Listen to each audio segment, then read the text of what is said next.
Hello and welcome. You're watching MF Corner. I'm Sumaira Abdi. Let me start off by wishing all of you a very happy Diwali and a prosperous new year. Today, because we're celebrating Diwali, I thought it would be a great idea for us to look at, the wealth creation journey of people like you and me, investors. So the idea was to showcase how, whether it's easy or difficult, how to go about it, accumulating a corpus of 10 crores over a period of 20 years. So we have two experts joining in, Manoj Nagpal, MD and CEO of Outlook Asia Capital, and Prableen Bajpai, founder of Finfix Research and Analytics, are with us.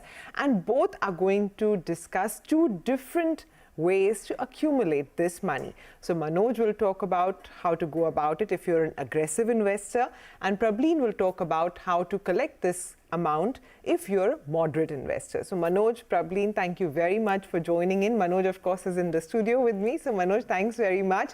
And, so first let's start off by talking about this aggressive portfolio, Manoj, because a lot of people want to know whether it's easy, difficult, doable, manageable. So what exactly do you mean when you say aggressive investor? Yeah, so when you say an aggressive investor or a person who's willing to take aggressive risks, the primary focus of that investor is to go around and looking and chase higher capital appreciation. So there are certain characteristics an aggressive portfolio will have, and we classify as the 7 characteristics of an aggressive portfolio. The first is obviously you're chasing higher capital appreciation. The second is that obviously when you're chasing higher returns, you have to move on the higher end of the risk return curve. So what we call it the risk return trade-off, you have to move along the curve, so you have to gradually take higher risk to achieve that. The third thing is obviously that once you have to achieve that, you have to allocate more monies to your riskier assets. Equities is obviously a riskier asset. There could be cryptos, it could be other assets like collectibles, but predominantly today we'll discuss about creating a riskier portfolio along equities and equities mutual funds. These kind of portfolios will have very limited cash flows, so you should not expect cash flows at regular intervals, so you have to be very ready for that. The other important point is that these portfolios will have higher volatility, so the portfolios move up and down, the drawdowns have to be there. So for example, if you're planning for 20 years, you should expect at least 4 to 5 drawdowns of 20 to 25% or even more. Indian markets will see higher drawdowns also. And finally, the last thing is that you have to be ready that some parts of the portfolio can also fail. Hence your allocations have to be, the risk sizing of each of the allocations has to be very, very strong. Okay, but we understand now what an aggressive portfolio is made up of, right? What are the characteristics? What kind of people is it suitable for? Yeah, so taking aggressive bets on creating aggressive portfolio and sticking it for 20 years, that's the core theme, and it is not suitable for everybody. So clearly the first important point, as we said, is that it has to be long-term in nature. It cannot be, an aggressive portfolio cannot be created for 3 years, 5 years, or even 10 years. An aggressive portfolio has to be talking in terms of 15 years, 20 years kind of time frame. So one, your time frame has to be longer. The second part is that the risk appetite of the person, that is the ability to stomach higher volatility and sticking with the plan, that is very, very important. Now this is a very unique thing that, and it cannot be measured very effectively. And one other thing to remember is that the risk appetite of a person keeps changing over a period of time. So if you're younger today, your risk appetite is different, but if you're talking of 20 years, during those 20 years, your risk appetite will also change in a period of time. The third thing is, what is your kind of financial goals? So for example, if there is a certain financial goal which could be 20 years from now, which could be, for example, your retirement. Okay, but that is something you have to check whether your retirement, for example, if you're 25 years and you say that you want to build a retirement corpus by 45, and if that corpus is not met at that point of time, you still have the ability to extend that corpus by another 4 or 5 years. So what kind of goal you are chasing, what is the definitiveness of that goal is very important. And the last thing is that stability of income in your net worth. So if you have more stable income, your capability to take risks will be higher. If you are higher net worth, your capability to take risks are higher. Okay, but we've spoken about all of this. In terms of thumb rules for creating an aggressive portfolio, how does one go about it? Yeah, so if you were to conceptualize aggressive portfolio, obviously it's specific for each person also. So, the same rules cannot apply, but the driving rules will be that aggressive portfolio, as I said, one will have higher equity than the debt orientation. So the risk assets or the equity allocation. So a moderate portfolio, for example, is considered as a 50-50 portfolio, whereas an aggressive portfolio could be 80% into equities, and for some investors it could also be 100% into equities. So having more equity than debt. The second is that there have to be concentrated high bets on high conviction ideas. So when you believe in a certain idea, a certain higher allocation has to go to it. And the contrary to that is that your portfolio has to be more diversified in nature on the individual pieces. So a concentration on high conviction ideas, but within that having more components to it, so that you limit your risk to each of them. So that's another thing of way of doing it. The third thing is that you have to choose assets by nature here which are higher volatile, highly volatile. So assets which have a higher standard deviation. So typically when you choose an equity mutual fund also, we typically advise people who are moderate in nature to choose funds which are more consistent and which have a lower standard deviation, a lower beta.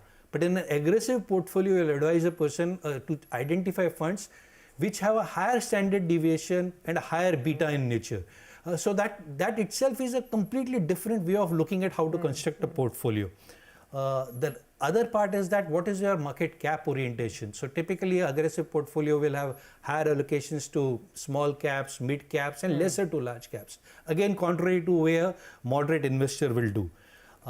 Aggressive portfolio will also have thematic bets built into the portfolio because thematic bets, if they play out well, can give you a significant upside in terms of returns. And the last thing is that you also need to go into detailing of the mutual fund portfolios, of looking at the portfolio churn. Typically, you will identify portfolios which have a higher portfolio churn rather than a lesser portfolio churn if you are building an aggressive portfolio. Okay, fair enough. But, I understand that as an investor, it's based on my risk appetite. But risk and return are pretty linear, right? So therefore, what are the kind of return expectations that an investor can have? And what has been the past experience? Well, now return expectations, clearly will differ from person to person. But if you were to quickly go and see how has been the last 20 years, the last 20 years has been phenomenal for Indian markets.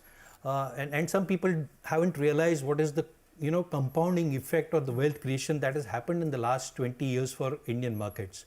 So for example, if you see the last 20 years, we have seen an inflation averaging of around 6.5% to 7%. And Indian GDP growth also averaging in the same range. So there has been a nominal growth of around 14%, 6.5%, 7% of inflation, 7% of real GDP growth, and a nominal growth of 14%. And this has translated into a index return of around 15 to 16% over the last 20 years on a compounded basis. That itself is a humongous number if you look at whether global markets or Indian markets. And now if you look at and that is the index return. The last 20 years, mutual funds have created an alpha for investors, which a lot of people are questioning at this point of time whether the alpha creation and equity mutual funds will continue. And in the last 20 years, the alpha has been in the range of 150 basis points, 200 basis points, just for an active mutual fund. So if you've just chosen the right set of active mutual funds, you have created the index return plus a 1.5 to 2% additional return. And if you have been an aggressive investor, so if you have gone into the mid cap, small cap space, thematic space, then your returns are in the range closer to 20%, nudging 20% kind of thing on the equity mutual funds side, which 20% annualized return itself is a huge number. But if you were to compound it over 20 years, 1 rupee has become 25 to 30 times. So if you had invested a crore of rupees 20 years back and followed an aggressive strategy, you will be nudging 25 to 30 crores of wealth at this point of time. So those have been the returns in the past. And obviously, as we all say in mutual funds, the past is no indicator of future returns. And we need to temper down returns. So because we are into an era when we are going into a long-term lower inflation regime. We have seen the inflation, in the short-term spike up, but overall we are consistently going into a regime of a lower inflation. And B is that the alpha creation opportunities are getting squeezed in the markets, which is there. So we believe that Hence, you cannot say that the same 20% returns can continue for an aggressive investor.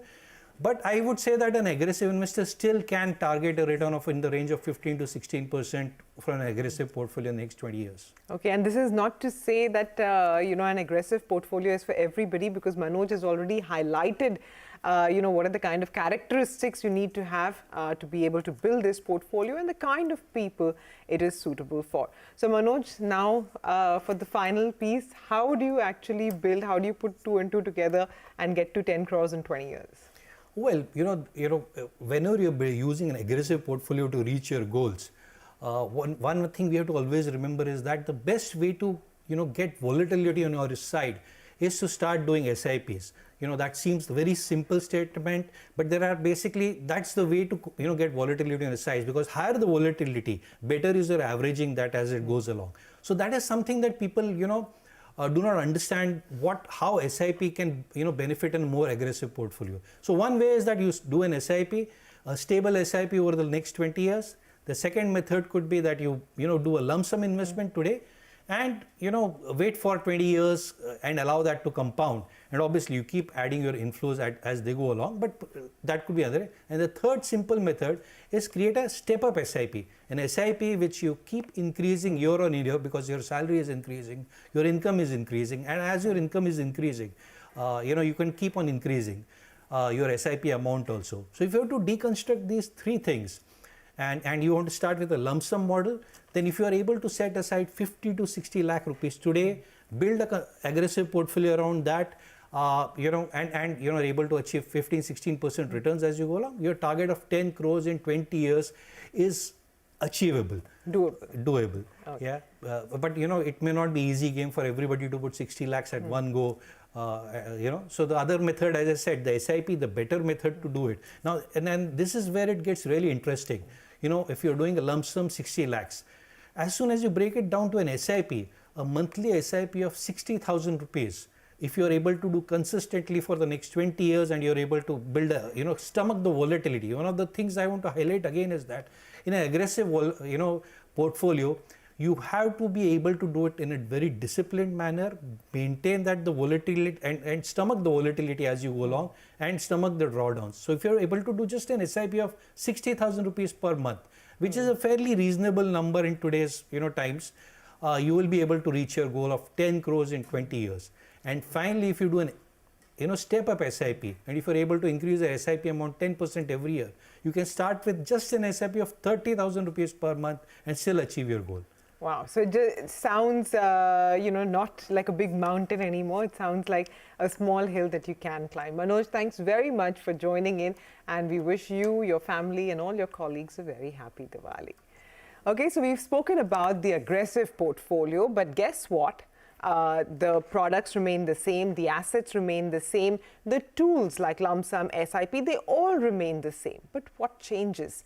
Well, Prableen Bajpai of Finfix Research will tell us how to use this in a combination that can work well for somebody with a moderate risk appetite. That's after the break. Do stay tuned in.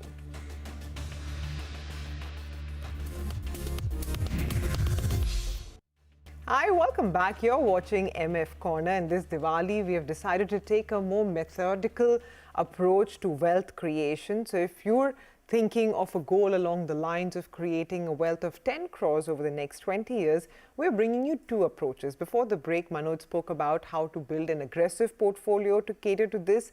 Now, Prableen Bajpai, founder of Finfix Research, joins in to talk about how to achieve the exact same goal but with a moderate risk profile. Hi, Prableen. Thanks very much for joining in. So first up, tell us what exactly is a moderate risk portfolio, and what are the kind of combinations that are possible here? Good afternoon, Sumaira. So as Manoj spoke about aggressive investors, and opposed to aggressive investors, moderate investors are typically in middle of the road risk takers. So they are okay with the fact that there is volatility in the markets and markets go up and down, but that is to a point. And beyond that, they seek stability in the portfolio. So a typical approach is the combination of linear and non-linear compounding, where we have fixed income products, bonds, as well as equities in the portfolio.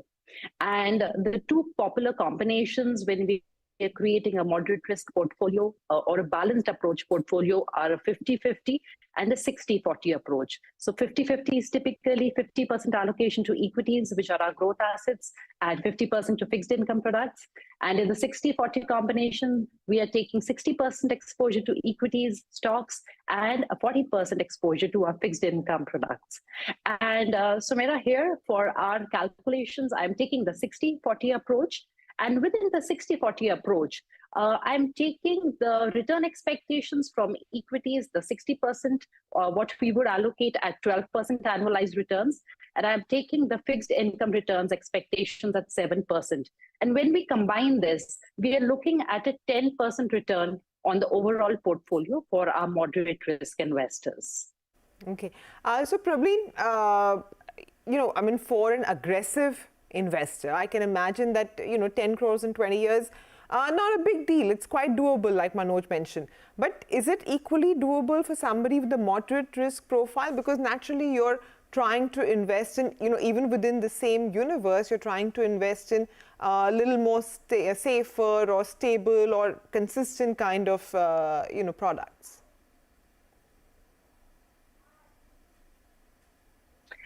Absolutely, Samira. It is doable, and we have three approaches here. So, of course, it's comparatively more daunting as compared to the aggressive investors' portfolio, because their return expectations would be higher. The first approach would be at an aggressive investor, let's say with 14-15% returns.